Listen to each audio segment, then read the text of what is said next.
This YouTube channel does not promote any violent, harmful, or illegal activities. All content provided by this channel is meant for an educational purpose only. যে ছেলেটি হাসপাতালে ভর্তি আছে তার যদি কোথাও স্কুটিতে ধাক্কা খেয়ে পড়ে গিয়ে বা সহকর্মীরা ফেলে ফটো সেশন করতে গিয়ে কোথাও কোনো চোট লেগে থাকে তো নিঃসন্দেহে সবাই দ্রুত আরোগ্য চাইবে। কিন্তু সে যেভাবে শিক্ষামন্ত্রীকে আক্রমণ করেছে, যেভাবে শিক্ষামন্ত্রীকে হামলা করতে গেছে, তাদের সঙ্গে তো ছিল। এখন মুশকিল হচ্ছে তাকে দেখতে গেছেন সিপিএম এর মোহাম্মদ সেলিম, আচ্ছা সেটা হচ্ছে ধরুন এইটা হচ্ছে তার ছবি যে মোহাম্মদ সেলিম দেখতে যাচ্ছেন একজন ছাত্রকে, দেখতে গেছেন কেন না একটু তৃণমূল বিরোধী প্রচার হবে। কিন্তু এই ছেলেটি গত 8ই অগাস্ট 2024 ক মাস আগে মোহাম্মদ সেলিমের রাজনৈতিক নেতা, বাংলার প্রাক্তন মুখ্যমন্ত্রী সিপিএম এর নেতা বুদ্ধদেব ভট্টাচার্যের মৃত্যুর পর এই ছেলেটি পোস্ট করেছিল ডেথ অফ এ হিপোক্রিট বলে। আরো খারাপ কথা, তিনি বুদ্ধদেব ভট্টাচার্য আমাদের সঙ্গে রাজনৈতিক মতপার্থক্য, কিন্তু এই ধরনের পোস্ট আমরা ভাবতে পারি না। আমাদের নেতা নেত্রীরা এবারও মৃত্যুর পর প্রথম বুদ্ধদেব বাবুর জন্মদিন, তাতে আমাদের নেতা নেত্রীরা আমরা সেখানে পোস্ট করেছি। রাজনৈতিক মতবিরোধ থাকতে পারে কিন্তু তার সঙ্গে একটা কোথাও সৌজন্য থাকে। এই ছেলেটি যাকে মোহাম্মদ সেলিম দেখতে গেছেন এতখানি কথা বলেছেন, এই পোস্টে এতটা রয়েছে যে শাসক শ্রেণীর এককালীন বিশ্বস্ত কুকুর হিসাবে বুদ্ধদেব বাবুকে বলেছে শাসক শ্রেণীর বিশ্বস্ত কুকুর। কে বলেছে? ওই ছেলেটি। কোন ছেলেটি? হাসপাতালে শুয়ে দেখতে গেল কে? মোহাম্মদ সেলিম। কি লিখেছে? বুদ্ধবাবু কুকুর। বুদ্ধবাবুকে বলেছে শাসক শ্রেণীর এককালীন বিশ্বস্ত কুকুর হিসাবে তিনি তার কর্তব্য পালন করেছেন, তাই বলে এই প্রতিক্রিয়াশীল রাষ্ট্র তাকে রাষ্ট্রীয় সম্মান দিচ্ছে যা কমিউনিস্টদের প্রাপ্য নয়। বুদ্ধদেব ভট্টাচার্যের স্বাভাবিক মৃত্যু হয়েছে, তার অঙ্গুলি হেলনে খুন হওয়া জনগণ ও কমিউনিস্টদের ঋণ শোধ করতে গণ আদালতে মারা হয়নি, যে আনন্দের সঙ্গে পালন করার কিছু হয়েছে। বুদ্ধদেব ভট্টাচার্যকে বলছে বিশ্বস্ত কুকুর, রাষ্ট্রশক্তির কুকুর।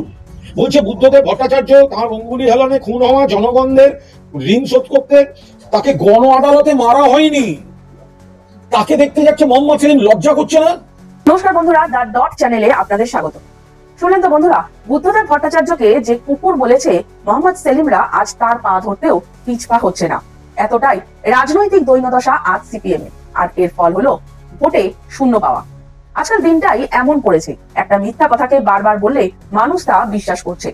কদিন আগেই আরজি করের ঘটনা তার অন্যতম উদাহরণ। আর এবার যাদবপুর বিশ্ববিদ্যালয়ের ঘটে যাওয়া ঘটনা নিয়ে শুরু হয়েছে আরেক মিথ্যার খেলা। দুটো ঘটনাতেই কমন ফ্যাক্টর একটা, সেটা হলো এই ঘটনাগুলির পেছনে রয়েছে সিপিএম এর কোনো না কোনো শাখা সংগঠন। আরজি করে দেখা গিয়েছিল ডিওয়াইএফআই এর পতাকা নিয়ে ব্যারিকেড ভাঙতে, আর যাদবপুরে দেখা যাচ্ছে এসএফআই কে। বন্ধুরা, এই ছবিটা দেখতে পাচ্ছেন, যেটা সোশ্যাল মিডিয়া এবং টিভি মিডিয়ার দৌলতে সব জায়গায় ছড়িয়ে পড়েছে, যেটা দেখিয়ে প্রমাণ করার চেষ্টা চলছে ব্রাত্য বসুর গাড়ি নাকি এই ছাত্রটির উপর দিয়ে চলে গিয়েছে। এই ছবিটি যে সত্যি নয়, আসলে যে ফটোশপ, তা খুব সুন্দর করে দেবাংশু ভট্টাচার্য একটি ভিডিও বানিয়ে দেখিয়ে দিয়েছে। আমি আর পুরো ভিডিওটা দেখাচ্ছি না, তবে একটু লক্ষ্য করলেই বোঝা যাবে এই ছবিটি পুরোপুরি মিথ্যা। তাও সিপিএম এর একটা যুক্তি দিয়ে আমি প্রমাণ করে দিচ্ছি এই ফটোটা আসলে মিথ্যা। বন্ধুরা, কদিন আগের একটা ঘটনা মনে আছে? সিপিএম নেতা তন্ময় ভট্টাচার্যর দিকে অভিযোগ করেছিলেন এক মহিলা সাংবাদিক যে তন্ময় ভট্টাচার্য নাকি তার কোলে বসে পড়েছিলেন। তন্ময় ভট্টাচার্য এই অভিযোগ অস্বীকার করে জানিয়েছিলেন তার নিজের ওজন 80 কেজি আর মহিলা সাংবাদিকের ওজন 40 কেজি। তাই তিনি যদি ওই মহিলা সাংবাদিকের কোলে বসতেন তাহলে ওই মহিলার হাড় নাকি ভেঙে যেত। আচ্ছা, একটা স্করপিও গাড়ির ওজন কত আর ওই ছেলেটিরই বা ওজন কত? একটা স্করপিও গাড়ি যদি ওই ছেলেটির ওপর দিয়ে যেত তাহলে কি তার বেঁচে থাকার কথা ছিল? কিন্তু দেখা যাচ্ছে ছেলেটির চোখে সামান্য আঘাত, একটু ছড়ে গেছে এবং একটাও হাড় ভাঙেনি। এবং সে ভিডিও কল করে বন্ধুদের সঙ্গে বহাল তবিয়তে কথা বলছে পরের দিনই।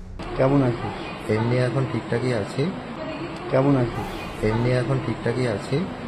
আর এই এত বড় মিথ্যাটার পেছনে কোন ঘটনা চাপা পড়ে যাচ্ছে? যাদবপুরে ঘটে যাওয়া সেদিনের সেই বিশাল তাণ্ডবটা। ব্রাত্য বসুর গাড়ি যখন বেরোচ্ছে তখন ইটান চিৎকারটা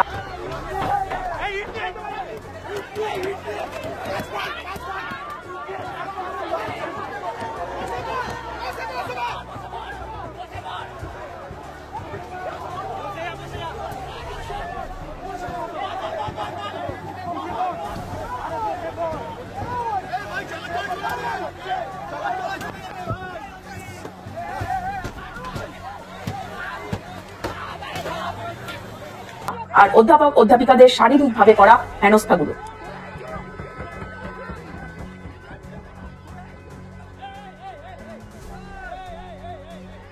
ঘটনার দিন ওয়েব পুটার ঘোষিত কর্মসূচিতে ছাত্র সংগঠনগুলি শিক্ষামন্ত্রীকে একটি ডেপুটেশন দিতে চাইছিল। টিএমসিপি এবং এসএফআই মন্ত্রীকে গিয়ে ডেপুটেশন দেয়। এরপর বাকি বাম দলগুলিকে আসতে বলায় তারা যাবে তা নিয়ে নিজেদের মধ্যে ঝামেলা করে এবং বলে 40 জন মিলে যাবে। ব্রাত্য বসু নিজে এগিয়ে কথা বলতে গেলে গো ব্যাক স্লোগান দেয়। এরপর মন্ত্রী চলে যেতে চাইলে মন্ত্রীর গাড়ি ধরে ঝোলাঝুলি করে ইট মেরে অসভ্যতা করে। এটা পশ্চিমবঙ্গে মমতা বন্দ্যোপাধ্যায়ের রাজত্ব বলেই এই অসভ্যতা বরদাস্ত করা হচ্ছে। মমতা বন্দ্যোপাধ্যায় গণতন্ত্রে বিশ্বাস করেন, ধৈর্য বিশ্বাস করেন, স্থৈর্য বিশ্বাস করেন। আমরা এই ধৈর্য এবং সহিষ্ণুতার পাঠ জানি। আমি ওদের প্রত্যেকটি ছাত্র সংগঠনকে বললাম, আপনারা 2 জন মিলে বা 4 জন মিলে আসুন, আমি কথা বলবো। ওরা বলছেন যে আমরা 40 জন মিলে কথা বলবো। 40 জন মিলে কথা হয় না। এবার এইটার পর ওরা এখানে আমাদের আটকে দেওয়ার চেষ্টা করছে, আমাদের প্ররোচনা দিচ্ছে যাতে আমরা পুলিশ ডাকি, কিন্তু আমরা পুলিশ ডাকবো না। আমরা শুনিনি দেবাংশুর কিছু কথা। এই ব্রাত্য বসুর গাড়ি যখন যাচ্ছে তখন এই ছেলেটি যে আদৌ সেই গাড়ির সামনেই উপস্থিত ছিল না যেখানে তার চোট লাগতে পারে, তার প্রমাণ সহ আমাদের একজন ফেসবুকের সহকর্মী, আমাদের সোশ্যাল মিডিয়ারই সতীর্থ আমাদের রুদ্ররাজ, তিনি একটি সুন্দর ফ্রেমিং করে ফ্রেম টু ফ্রেম বিশ্লেষণ করে সেই ভিডিওটা দেখিয়েছেন। সেই ভিডিওটা ফ্রেম টু ফ্রেম বিশ্লেষণ, সেই পোস্ট আমি আমার প্রোফাইল থেকে করেছি, দেবাংশু ভট্টাচার্য দেব নামে যে আমার প্রোফাইলটা আছে সেটা গিয়ে আপনারা দেখে নিতে পারেন। এখন বক্তব্য হচ্ছে এটা হচ্ছে সিপিএম এর মিথ্যাচার। এবার আপনি আমার একটা কথা বলুন, এই এত কথা হচ্ছে আক্রান্ত। আচ্ছা ধরুন আপনি একটা বাঘ মারতে যাচ্ছেন, ঠিক আছে? আপনি বাঘটাকে মারতে যাচ্ছেন সুন্দরবনে, একদম সুন্দরবনের ধারে যেমন মাটির পিচ্ছির রাস্তা, সেখান থেকে আপনি বাঘটাকে মারবেন, বিরাট পালোয়ান, তার জন্য আপনি এগোচ্ছেন। এখন বাঘটাকে মারতে গিয়ে দেখা গেল যে বাঘটা তো পালিয়ে গেল, কিন্তু আপনি আছাড় খেয়ে পা পিছলে পড়েছেন সুন্দরী গাছপাচের উপর এবং তাতে আপনার গাল ফাল কিছু ছড়ে গেছে। এক্ষেত্রে কি আপনি এটা বলতে পারেন যে আপনি বাঘ দ্বারা আক্রান্ত? Yes or no? পারেন না। কেন? কারণ আপনি বাঘটাকে কাঠি করতে গেছিলেন, বাঘটা যেচে আপনাকে ইনভাইট করেনি। এখানকার ছাত্রছাত্রীরা প্রথমে অধ্যাপকদের মারলো, যেটা নিয়ে মিডিয়াতে কোনো আলোচনাই নেই, অধ্যাপকদের মারা নিয়ে। দ্বিতীয়, শিক্ষামন্ত্রী, রাজ্যের শিক্ষামন্ত্রীর গায়ে হাত তুললো, গাড়ির কাঁচ ভাঙলো এবং এই ভিডিওতে স্পষ্ট দেখা যাচ্ছে যে তারা বলছে ইট নিয়ে আয়, ইট নিয়ে আয়, ব্রাত্য বসুর গাড়ি ঘিরে।